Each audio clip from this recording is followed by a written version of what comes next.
žled, poplave. Brezdomci smo ravno kar postali. Nemogoče pogoji, nemogoče razmere. Katastrofa našega časa, osrednji boj za usodo človeštva. Climate change. Climate neutral. Climate change. Warming planet. Climate change is... Ekstremi, alarmi, pereča vprašanja. We can stop it from getting worse. Y avons-nous encore quelques-uns à convaincre? Zaskrbljenost. I don't want anyone to go through this. Nenehni vse glasnejši pozivi k odločnemu ukrepanju. Takoj, zdaj.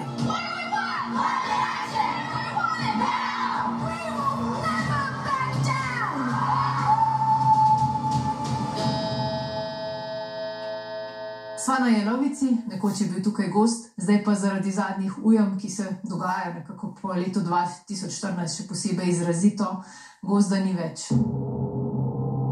Odprt pogled na Triglav, ki ga s te točke še pred kratkim ni bilo mogoče videti. Vetrolomi, snegolomi, žledolomi.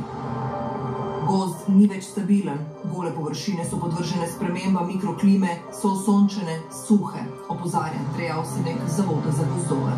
V preteklih stoletjih, odkar gozdarji beležimo vse te ujme na Zgornjem Gorenjskem, je šlo za nekaj tisoč, recimo, kubikov poškodovanih dreves. Zdaj pa govorimo o milijonih. Gozdovi pa so življenjski prostor številnim vrstam, ki so zdaj še bolj na udaru. Biologinja Sonja Rozman z Zavoda za varstvo narave na zemljevidu pokaže, kako zelo je prizadeto življenjsko območje divjega petelina.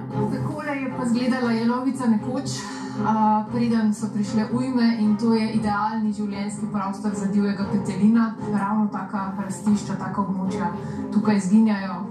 Kos za kosom, ostajajo samo še fragmenti, ki pa niso zadosti, da bi lahko zagotovili dolgoročno njim obstoj.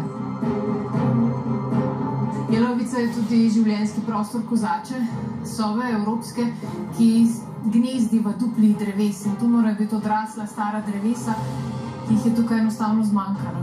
Zaradi načetega gozda in višjih temperatur je svojo moč zdaj dobil tudi lubadar, ki ima boljše pogoje za razmnoževanje. V zadnjih 5 letih je samo na Zgornjem Gorenjskem uničil več kot 3000 hektarjev gozdnih površin. Posekati je bilo treba več kot 3 milijone kubikov smreke. To je polovica letnega poseka Slovenije. Če govorimo o 3000 hektarjev golih površin, to pomeni nekaj površin Blejskega jezera. Potem 3 milijone kubikov lesa, to je praktično, so naloženi kamioni od, Bohinja pa do druge konca Slovenije. To so enormne količine. Ekološka škoda je ogromna, a narava ima moč obnavljanja in gozd si bo opomogel. A še zdaleč, ne brez posledic in ne tako hitro. Desetletji, stoletji. Nesporna znanstvena dejstva opozorila, da z veliko hitrostjo drvimo po napačni katastrofalni poti. Tudi zadnje poročilo Medvladnega odbora za podnebne spremembe svari, da človeštvu grozijo katastrofalne naravne nesreče. Vsaka od preteklih 4 dekad je bila vse toplejša. Naš planet je za dobro stopinjo toplejši kot v času pred industrijsko dobo. Cilj, ki ga zasledujemo in bi še omogočal obvladljivo soočanje s podnebno krizo, je 1,5 stopinje, vendar do konca tega stoletja. Težava je, ker se temu cilju približujemo veliko hitreje od pričakovanega. Zadnje poročilo Mednarodnega odbora za podnebne spremembe kaže, da bomo tam že leta 2030, torej v času našega življenja. 19 najtoplejših let smo zabeležili po letu 2000. Posledice so že tukaj. Zelo zgovoren je že podatek, da za vsako stopinjo rasti globalne povprečne temperature je pogostost ekstremnih padavin približno 2-krat višja. Hkrati pa so, opozarja dr. Žiga Zaplotnik, podoktorski raziskovalec iz meteorologije na Ljubljanski fakulteti za matematiko in fiziko, te ekstremne padavine vse močnejše, kar kažejo tudi izračuni Agencije za okolje. Smo izračunali, da se bo število padavinskih dni zmanjšalo. Istočasno se pa količina padavin naj ne bi zmanjševala, celo povečevala. Bo v kratkem času padla velika količina dežja, to nakazujejo tudi klimatski modeli in zaenkrat se njihove projekcije zelo dobro uresničujejo. Prav tako bodo pogostejši vročinski ekstremi, dolžine in jakost vročinskih valov se bosta povečali. Na Agenciji za okolje temperature spremljajo že 60 let, dviganje pa zdaj opažajo že v vseh letnih časih. Število dni snežno odejo se bo po zmerno optimističnem scenariju do konca stoletja skoraj prepolovilo. Od 60 let naprej se ozračje v Sloveniji okreva, tam od sredine 80 let pa je že kar precej opazno. In v teh zadnjih 50 letih, 60 se ogreva stopnjo približno 0,4 stopinje na desetletje. Se pravi, v 5-6 desetletjih se je že pri nas ogrelo za približno 2 stopinje. Ker je skoraj dvakrat hitreje od globalnega povprečja, tudi zato, ker se zrak nad celino segreva hitreje kot zrak nad oceani. A trend ni nič kaj obetavan, opozarja Katjuša Šavc iz okoljskega društva Fokus. To predvsem pomeni, da je potrebno ukrepanje še po desetletja. Ko govorimo o podnebnih spremembah, ne smemo govoriti samo o prihodnosti. Ljudje, ki v Sloveniji so bolj v vsakdanjem življenju bolj v stiku z naravnimi viri, kot so na primer slovenski kmetje, že danes občutijo posledice podnebnih sprememb in delujejo v zelo drugačnih okoliščinah, kot so še desetletja nazaj. Moj spomin vsega nekako te res prelomnice bilo je leto 2003, tista prva res znamenita suša, ki je bila širom po Evropi.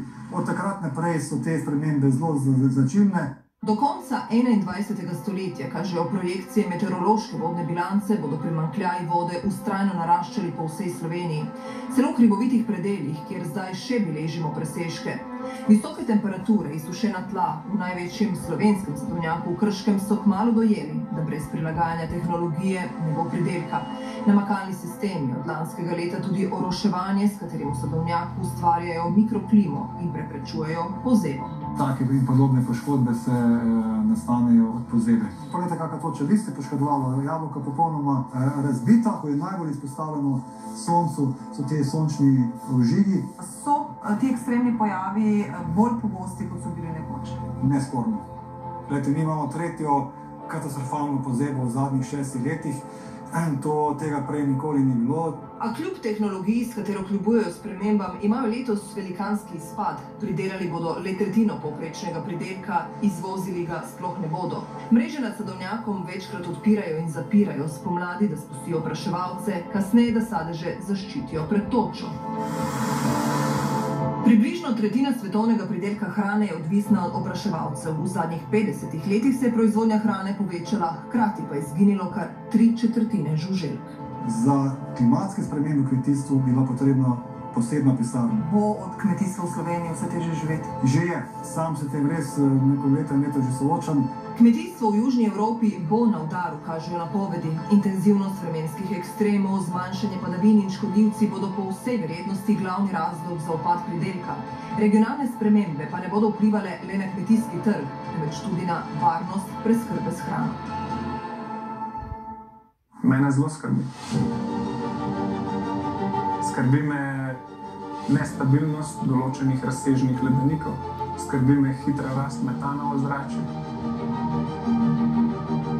skrbi me zaustavljanje zalivskega toka, skrbi me spreminjanje vremenskih vzorcev. To je raven ogljikovega dioksida v naši atmosferi skozi tisočletja. Ta vrh tukaj pa predstavlja raven, ki je prisotna danes. Ljudje smo v zadnjih 170 letih koncentracijo CO2 dvignili za 48% v primerjavi s predindustrijsko dobo. Rekorde smo začeli podirati leta 1950 in vse do danes se še nismo ustavili. Zakaj? Znanstveniki se strinjajo, da podnebne spremembe povzroča človeška aktivnost. Sežigamo vse več fosilnih goriv, ki sproščajo ogljikov dioksid, da lahko z energijo napajamo domove, industrijo, promet. Vse več nas je. V manj kot 50 letih se je število ljudi na Zemlji podvojilo. Svetovna populacija bo kmalu dosegla številko 8 milijard. Ogrevanje je vsekakor potekalo še naprej, zato ker ima ozračje neko določeno vztrajnost. Toplogredni plini imajo tudi svojo življenjsko dobo, ne razpadajo takoj in nekateri ostanejo še desetletja, pa tudi stoletja v zraku. Energijski sektor, promet, industrija, kmetijstvo, ravnanje z odpadki, vse to povečuje emisije toplogrednih plinov. v 3/4 kopnega je človek že močno posegel. V 30 letih smo podvojili urbana okolja. V Sloveniji največ emisij toplogrednih plinov izpustimo zaradi prometa. To je tudi edini sektor, v katerem v Sloveniji emisije rastejo in tudi načrti vlade do leta 2030 še vedno predvidevajo rast emisij z naslova prometa v primerjavi z letom 2005. Zdaj, razloge gre iskati v desetletjih zapostavljanja infrastrukture javnega potniškega prometa. Zmerna količina toplogrednih plinov je nujna, saj bi bila brez njih temperatura na površju Zemlje prehladna za življenje. Del sončeve energije se absorbira v atmosferi, del pa se odbije in se vrne nazaj v vesolje. Vendar, ko kopičimo pretirane količine toplogrednih plinov, kot so ogljikov dioksid, vodna para in metan, se to ravnovesje podre in se večina teh plinov ujame v atmosferi. To pa zvišuje temperaturo. Če recimo, da ne naredimo nič, pa je ogrevanje tako srednja vrednost do konca stoletja za Slovenijo predvidena okrog 4 stopinj. S tem, da je negotovost tega zelo velika in lahko nekje med 3 in 7 stopinjami celo. To ravnovesje se bo nekako vzpostavilo, ampak seveda ni nujno, da bodo pa te razmere primerne za življenje, tako kot smo ga navajeni do zdaj. Sedlo Suha pod Golico, gorski prelaz, ki ga prečkajo ptice selivke, nekatere prihajajo celo iz Skandinavije. Čeprav temperature na 1500 metrih nadmorske višine gredo pod ničlo, skupina ornitologov že 4. dan izvaja monitoring, popisuje, pregleduje in obročka osebke, ki jih ujame v posebne ornitološke mreže. Kost. Samica kosta. Ptice se selijo glede na fotoperiodiko, torej glede na to, kako se dan in noč spreminjata, ne pa kako se spreminja temperatura ozračja, pojasni ornitolog z Nacionalnega inštituta za biologijo, kustos Prirodoslovnega muzeja Alvrezec. Vendar, čeprav se spomladi vračajo v istem času, zaradi podnebnih sprememb zamujajo obdobja, ko je hrane tukaj največ.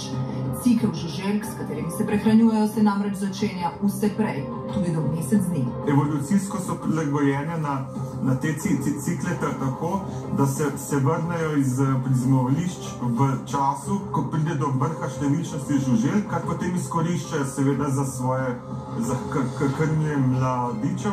Ta vrh žuželk, ki se zdaj začenja pojavljati prej, zamudijo in pridejo potem v tisti del, ko je žuželk že manj.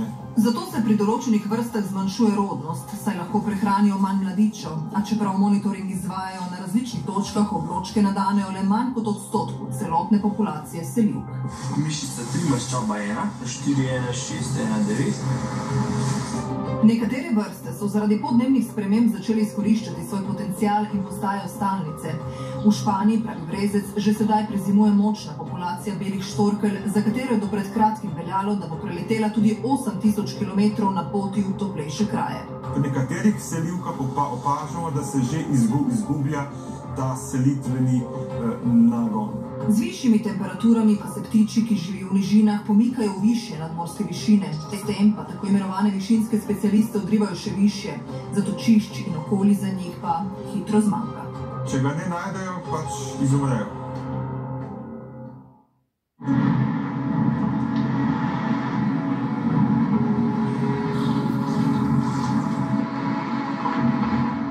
Raziskave in satelitski posnetki kažejo, da se arktični led topi s hitrostjo 13% na desetletje. Po vseh predvidenih scenarijih bo Arktika vsaj enkrat do leta 2050 ostala povsem brez ledu. Gladina morja se vztrajno viša, dobre 3 mm vsako leto. Kar se tiče recimo 21. stoletja, lahko pričakujemo zvišanje gladine morja za recimo 30 do 90 cm ali pa morda 1 meter, kar se tiče pa dviga temperatur, pa ravno tako za nekaj stopinj Celzija.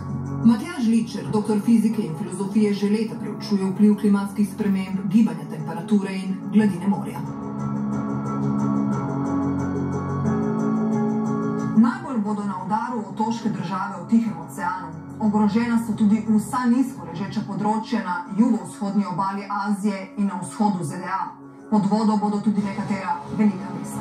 To ni svet, kjer bo vse enako. Dvig gladine morja za 1 meter pomeni neposredno migracijo teh 100 milijonov ljudi, katerih domovi bodo poplavljeni, obenem pa seveda še nekaj 100 milijonov ljudi, ki so povezani s temi 100 milijoni ljudi, ki bodo bežali pred degradacijo življenjskega okolja, izgubo ekonomskih priložnosti. V severnem Jadranu se dvig gladine morja dogaja še hitreje. V zadnjih 30 letih 5 mm na leto.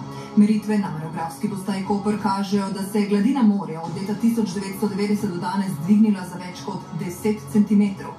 Te poplave, ki jih zdaj videvamo občasno, se bodo podeseterile v pogostosti. Po najboljšem scenariju, po najslabšem bomo imeli pa poplave v obalnih mestih v severnem Jadranu vsak dan. Ne glede na to, ali bo močen jugo, ne glede na to, ali bo nizek pritisk. Močno bodo prizadeti prebivalci revnih držav, ki zaradi socialno-ekonomskega statusa nimajo sredstev, da bi se spremembam prilagodili. Ne morajo po naravnih nesrečah ukrevati. Ukolikor ne bodo mogli si zagotoviti preživetja, primorani zapustiti domove. Nekateri deli sveta pač za človeško telo ne bodo več primerni naseljivi. V primeru recimo vlažnih vročinskih valov, kjer smo lahko najbolj gotovi, bo do tega prišlo v 50 letih recimo. Ali prej. Naši otroci bodo to doživeli. Vse kaže, da bodo cilj, ki ga zasledujemo s Pariško pogodbo, omejitev dviga temperature ozračja za 1,5 stopinje v primerjavi s predindustrijsko dobo, uspeli izpolniti le redke države. Saudska Arabija, Rusija, Singapur, Tajska k temu cilju denimo sploh ne prispevajo. Blaženje podnebnih sprememb zahteva sodelovanje vseh držav. Torej nam nič ne pomaga, če Slovenija izpolni vse zaveze, po drugi strani pa neka velesila ne. Vsi smo skupaj v tej kaši, vsi skupaj moramo sodelovati in moramo narediti največ, kar lahko sami. Trenutni sistem marsikateri državi omogoča neko blaginjo in na omejenem planetu zagovarjati neomejeno gospodarsko rast je malce utopično. Čeprav tripajo rdeči alarmi, ni čas za paniko in pesimizem, opozarjajo klimatologi, ni vse zamujeno. Najbolj optimističen scenarij vodi v segrevanje za 2 stopinji do konca stoletja, a ukrepati treba takoj, še to desetletje. Posameznik je seveda pomemben, zato tega, ker lahko kaže, da so že danes mogoče drugačne prakse, vendar bodo pomembnejšo vlogo v tem boju mogle prevzeti vlade, občine, pa tudi druge institucije, predvsem podjetja. Treba enostavno urediti zakonodajo in urediti recimo življenjsko pa ekonomsko okolje na način, ki bo energijsko vzdržen, da bomo posamezniki lahko normalno živeli, nizkoogljično. Onesnaženje zraka ne vodi le v nepovratno segrevanje planeta, temveč ima tudi neposreden vpliv na zdravje ljudi. Vsako leto povzroči 7 milijonov prezgodnjih smrti in še več milijonov izgubljenih zdravih let življenja, opozarja Svetovna zdravstvena organizacija. Da bi dosegli ničelen izpust do sredine stoletja, morajo biti spremembe radikalne. Spremeniti je treba zakonodajo, tehnologijo, navade, vedenje. Na spremembe se moramo odzvati, moramo se jim prilagoditi. Obnovljivi viri energije morajo prevladati nad fosilnimi gorivi, manj potrošnje, manj letalskih poletov. Številnih procesov, ki smo jih že sprožili, ne moremo preprečiti ali ustaviti. Lahko pa jih upočasnimo. Posledice tega, kar zdaj počnemo, bomo neposredno čutili že čez nekaj desetletij, še bolj pa jih bo čutila generacija, ki prihaja za nami.